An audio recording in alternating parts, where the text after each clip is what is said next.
Bonjour les amis, c'est un support de cours pour les classes de terminale IH, terminale F1, MEVT. Nous pouvons voir le programme, n'est-ce pas? Intuition sur les systèmes automatisés, c'est un module qu'on peut diviser en trois. Puis le deuxième module, c'est technologie des composants et matérialisation. Là également, ça peut être divisé en trois modules, trois leçons, n'est-ce pas? Nous avons également le troisième, c'est quelques rappels sur le graphe 7. Ça peut être divisé effectivement en quatre leçons de 2 heures. Effectivement, ce module se tient en compte ce module-ci. Ce module-ci, on a vu ça en première. Et puis la logique séquentielle également. C'est le câblage qu'on n'a pas vu en premier. Donc, quand on sera en train de donner ce module, on doit penser effectivement à donner ce cours de câblage pour les élèves de terminale F1. Par contre, les élèves de terminale IH ne voient pas ça. Alors, nous pouvons continuer ici. C'est ce que j'ai rappelé ici en bas avec l'astérisque que vous voyez là. Et puis, à la suite, nous avons une généralité sur les automates programmables industriels PL72. Oui, rappel et cas pratique. Enfin, nous allons terminer avec la programmation d'un automate programmable car de la temporisation. Donc, nous allons voir également la temporisation. Très bien, on va commencer rapidement avec le premier module, introduction sur les systèmes automatisés, parce qu'il faut comprendre pourquoi est-ce qu'on doit automatiser. L'introduction, vous pouvez lire l'introduction, il n'y a pas de souci à lire l'introduction.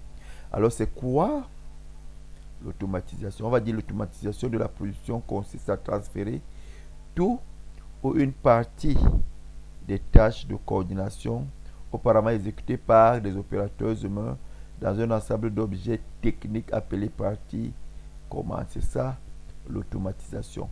Quel est l'objectif de l'automatisation? Voilà ça. C'est qu'il recherche des coûts plus bas pour le produit par la réduction des frais de main-d'œuvre, d'économie d'énergie, d'économie de la matière. Nous avons également la recherche d'une meilleure qualité de produit en limitant les facteurs humains et en multipliant les contrôles automatisés. Nous avons également l'amélioration de la flexibilité de la production. Nous avons la suppression des travaux dangereux, pénibles et l'amélioration des conditions de travail. La réalisation d'opérations impossibles à contrôler manuellement, par exemple des assemblages miniatures, des opérations très rapides, des coordinations complexes. Conduite et surveillance d'un système automatisé. Alors effectivement, c'est pour faire comprendre, dans cette partie, on nous montre tout simplement que il est difficile de commencer d'automatiser un système à 100%. C'est possible, mais c'est difficile. On a toujours besoin d'un être humain qui est là soi-même pour contrôler si le travail avance très bien. Alors, nous avons là également quelques remarques que vous pourriez lire. Nous avons la structure d'un système automatisé de production. Alors, cette structure comprend la partie opérative, la partie commande et la partie relation pupitre. Nous allons, quand nous allons travailler dans l'automatisme, dans le cadre de l'automatisme, on va parler plus de la partie système, partie opérative, puis la partie commande. Mais si nous parlerons dans le cadre de pupitre, parce que quand nous sommes en train d'automatiser un système, il faut que les trois relations puissent marcher. Donc, si nous parlons de la programmation, si vous voulez le comprendre de cette façon-là. Mais dans le cas pratique, on va mettre par exemple le système, la partie système. Ainsi, ça fonctionne comme vous pouvez voir ici. Le pupitre, c'est ça. Le pupitre donne les ordres à la partie commande, qui envoie les informations à la partie préactionneur, actionneur. Et puis, en retour également, il renvoie l'information qui a été donnée puisse arriver au niveau du pupitre. En français facile, ça signifie quoi? Ça signifie que si, prenons un exemple clair, et prenons le cas d'une voiture. Si on entre dans la voiture et qu'on n'a pas bien fermé la portière, qu'est-ce qui se passe? Le chauffeur nous dit clairement qu'effectivement, il faut bien fermer la portière. Pourquoi? Parce qu'en fait, dès qu'il met le contact qui est au niveau du pupitre, tous les voyants s'allument.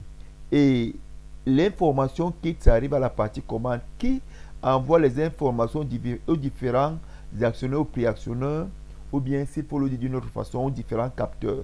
Ces capteurs, lorsqu'ils ont reçu l'information, si ça a été exécuté, que ce soit positivement ou négativement, ça renvoie l'information au niveau du pupitre pour lui dire qu'effectivement, la tâche qui doit être faite a été faite. C'est la raison pour laquelle le chauffeur peut vous dire, vous n'avez pas bien fermé la portière, il faut bien la fermer. Ceci s'applique à tous les mécanismes, parce qu'on a toujours besoin que l'information qui a été envoyée soit renvoyée, qu'effectivement l'action qu'on a demandé de faire, ça a été réalisé. Et c'est schématisé de cette façon-ci.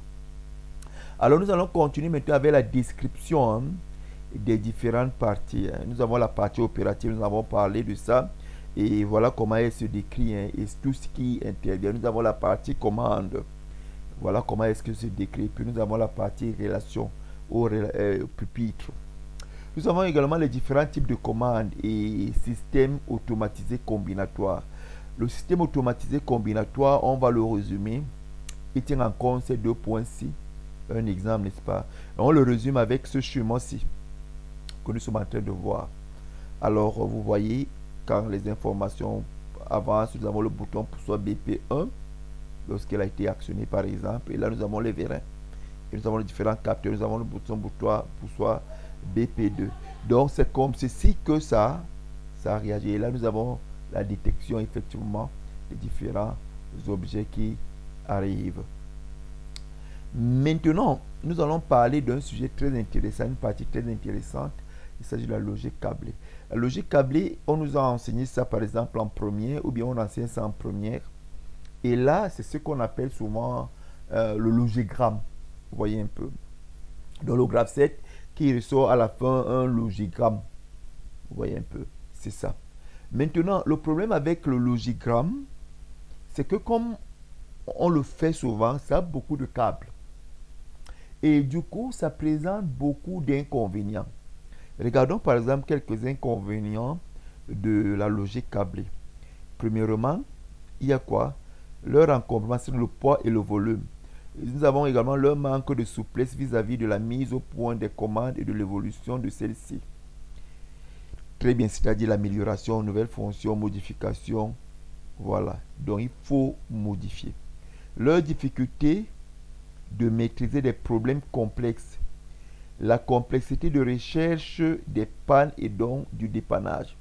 Leur coût élevé pour les systèmes complexes.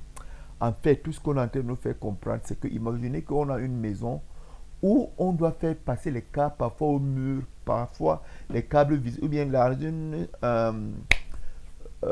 dans un bureau informatisé où les câbles doivent passer un peu de partout au sol. On voit les câbles un peu de partout. Vous voyez que c'est encombrant. Et lorsqu'il y a un problème, effectivement, c'est difficile de trouver la panne. C'est ça l'inconvénient de la logique câblée. Ainsi naît donc ce qu'on appelle la logique programmée. Alors la logique programmée, lui, il a beaucoup d'avantages. On va aller directement dans les avantages. Vous pourriez lire effectivement la logique programmée. Il est moins cher, moins de câbles et d'encombrement, fiabilité de l'automatisme, facilité de modification, la flexibilité, résolution des problèmes complexes. Voilà là quelques points et quelques avantages de la logique programmée. Vous voyez un peu. Du coup, la logique programmée remplace directement la logique câblée et elle est très importante lorsqu'on l'utilise. Elle est schématisée de cette façon-ci. En somme, quand nous serons en train de travailler dans ce système-ci, il est important pour nous d'utiliser la logique programmée parce qu'avec la logique programmée, elle présente beaucoup d'avantages, surtout dans un système industriel. Et le cours que nous sommes en train de voir, c'est-à-dire le cours en terminale F1, terminale IHM, VT et d'autres spécialités, vous allez vous rendre compte que l'objectif de ce cours a été résumé par ce premier module qui nous montrera qu'effectivement, qui va nous chuter vers la logique programmée et que nous verrons aux deux derniers modules. Nous vous remercions pour d'avoir suivi ce cours et nous sommes certains que ça vous a intéressé. Vous êtes libre de vous abonner ou pas, mais le lien est là. Vous pouvez vous abonner si vous voulez. La prochaine fois, nous allons continuer avec ce deuxième module, technologie des composants et